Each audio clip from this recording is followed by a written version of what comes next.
Kenapa saya masuk Kristen? Karena saya merasa aneh dengan pengajaran Islam yang berkata apa? Kalau suami saya meninggal, ya kan? Nanti di surga ketemu 70 bidadari apa ya? Termasuk saya. Aduh, saya kah? Itu ya, Islam pasti bilang gitu kan? Itu berarti matahari itu sudah diterangi oleh Allah, Mas. Makanya jadi menyadari pengajaran sesat itu. Masa ada pesta seks di surga? Gila nggak? Gila banget. Enggak. Setelah mimpi yang kedua, itu saya langsung to the point tanya Tuhan Yesus. Saya bilang, oke Tuhan, kalau begitu, kapan dia meninggal? Wih, dengan jelas Allah berkata, tidak lewat tahun ini. Ya benar Mas, 10 Desember, belum lewat tahun 2009. Kenapa apa yang firmankan Allah Mas? Yes. Ini waktu papaku momen, saya benar tanya, Tuhan, Nabi Muhammad masuk surga dapat neraka? Ya, dan saya dapat jawabannya. Kenapa? Kenapa dia masuk neraka? Karena dia penyesat, tahu. Orang, aku beritakan satu suami istri, dia ajarin makan dia sendiri. Kalau aku mau tanya, sehingga diikuti sama umat. Lihat ya, di Allah, yang maha benar ya. Di Allah itu hidup Mas, dia bukan patung. Dia ngomong kebenarannya, ngomong tentang itu supaya kita dekat itu bisa ngomong supaya pada waktu hari kiamat, waktu Yesus datang di atas awan bersama para malaikat, kita bisa berseru Tuhan Yesus, dan dia akan selalu selamatkan kita. Namanya keluhutan, diangkat, diubah jadi tubuh kemuliaan. Tapi orang-orang yang nggak percaya Tuhan Yesus, waktu lihat Tuhan Yesus nanti datang di hari kiamat, Mas, melawan mereka. Lalu mereka berkata, oh ternyata Yesus adalah Allah ya. Dan Yesus malah udah terlambat, kata Allah. Pada waktu dia datang nanti, dia datang bukan lagi sebagai juru selamat, Mas, tapi sebagai hakim yang akan menentukan orang apakah ke surga selamanya atau ke neraka selama-lamanya. Baik, sahabat Asik Ngaji, barusan kita sudah mendengarkan bagaimana misionaris menyebarkan agamanya. Kemudian di samping itu orang ini menjelekan Nabi besar Muhammad SAW. Dipikir-pikir, kok seperti itu mereka menyebarkan agamanya? Di samping dia sebarkan agamanya, kemudian dia menghina Nabi, dia menista Nabi SAW. Kok seperti itu? Tidak ada akhlak, tidak ada adab, tidak ada etika sedikit pun. Alhamdulillah, mereka menyebarkan agamanya, kemudian menghina Nabi besar Muhammad SAW. Sangat miris dan sangat menyedihkan. Ini yang terekam kamera, ya Alhamdulillah. Bagaimana kalau misalkan para misionaris ini yang tidak terekam dengan kamera?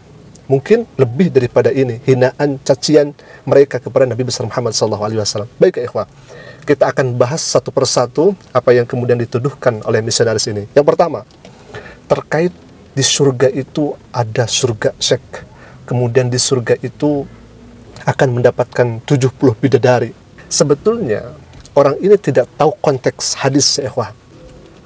Nabi SAW itu diutus oleh Allah Subhanahu Wa Taala di tengah-tengah masyarakat jahiliyah, di mana Nabi SAW dihadapkan dengan orang-orang yang suka berzina, orang-orang yang suka memperkosa. Bahkan satu istri bisa 10 laki-laki, bahkan satu laki-laki bisa puluhan, bahkan ratusan perempuan yang kemudian dia jinahi dan gauli. Na'udzubillah min dzalik. Ini adalah masyarakat jahiliyah. Kemudian Nabi SAW diutus oleh Allah Subhanahu Wa Taala. Medan seperti ini yang harus kemudian memiliki cara metode agar menyadarkan masyarakat kala itu.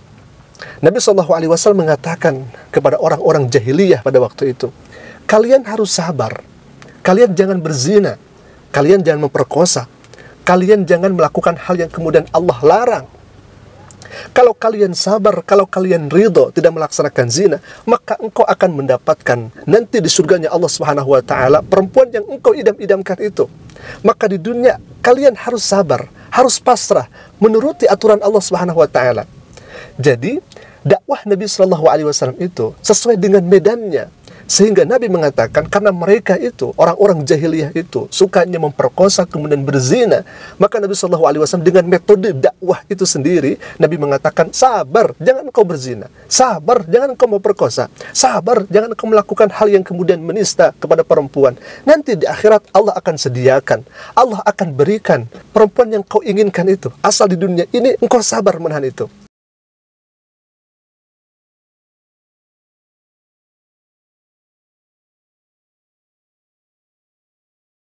Bukan hanya itu, Nabi Shallallahu Alaihi Wasallam diutus oleh Allah Subhanahu Wa Taala di tengah-tengah masyarakat yang suka minuman khamar. Dan harus diingat, saking parahnya luar biasa, orang-orang kafir Mekah itu, kafir-kafir Quraisy itu, tatkala mereka minum khamar, satu hari itu bisa sampai 5 kali. Maka Nabi SAW dengan metode dakwah yang begitu sangat hebat, luar biasa, ud'u ila sabila rabbika bil hikmah wal mau'idah hasanah. Nabi mengatakan, sabar, engkau jangan minum minuman khamar di dunia ini. Sabar, engkau jangan meminum minuman yang Allah haramkan di dunia ini. Nanti Allah akan berikan khamar di akhirat. Nanti Allah akan berikan minuman yang tidak akan memabukkanmu.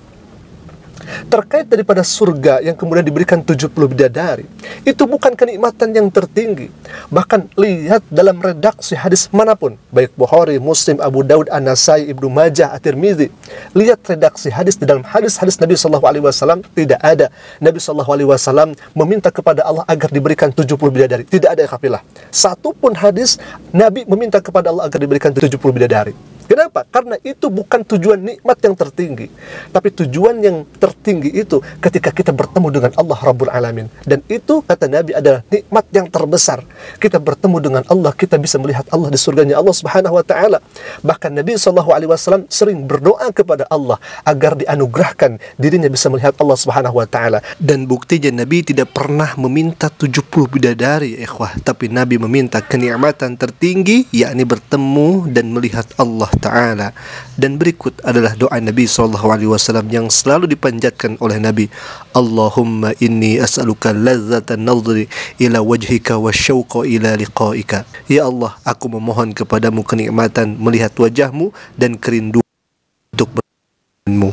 Dan boleh jadi ketika seseorang sudah melihat Allah Ta'ala di surganya Allah Subhanahu wa Ta'ala yang telah Allah janjikan itu liqa' rabbi, maka boleh jadi nikmat-nikmat yang lainnya akan hilang dan akan sirna karena begitu indahnya kita melihat Allah Rabbul Alamin. Sehingga Nabi meminta kepada Allah agar bertemu dengan Allah di surga, dan Nabi tidak meminta 70 bidadari itu.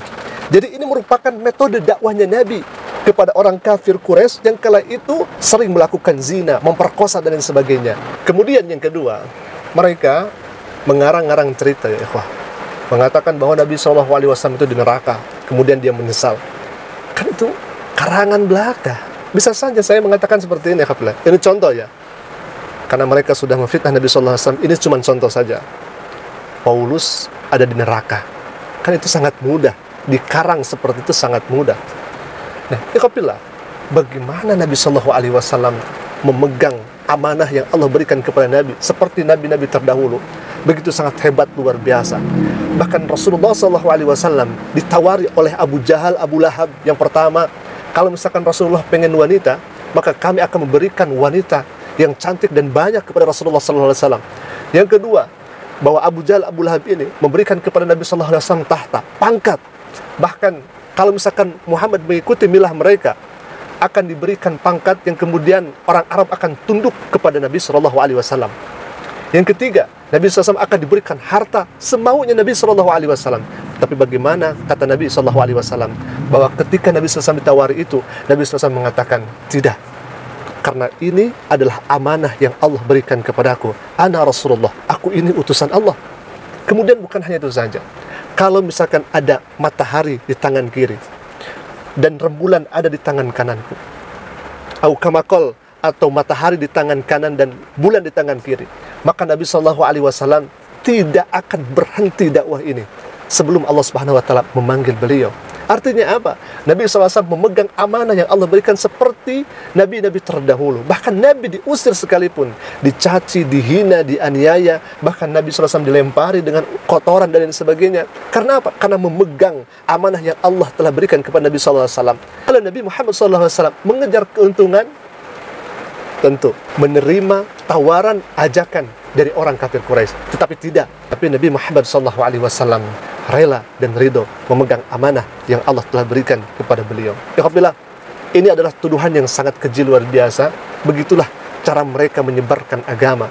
Di samping mereka menyebarkan agama kepada orang yang sudah beragama, dan disitulah mereka juga menghina baginda Nabi besar Muhammad SAW. Na'udzubillah min dzalik. Ya Alhamdulillah, jaga tauhid, jaga akidah kita, jaga keturunan-keturunan kita dari para penyesat, dari para penghujat, dari para pembuat subhat, agar senantiasa kita memperdalami Al-Quranul Karim, wabil khusus kita bisa mengcounter fitnah tuduhan yang mereka lancarkan kepada Islam. Alhamdulillah, mungkin itu dulu video yang saya sampaikan, semoga bermanfaat. Aku qouli hadza, jika bermanfaat silakan klik tombol subscribe-nya dan jangan lupa berikan juga notifikasinya agar setiap kami upload video baru, insyaallah akan menjadi pemberitahuan untuk kita semua. Aku qouli hadza, Assalamualaikum warahmatullahi wabarakatuh.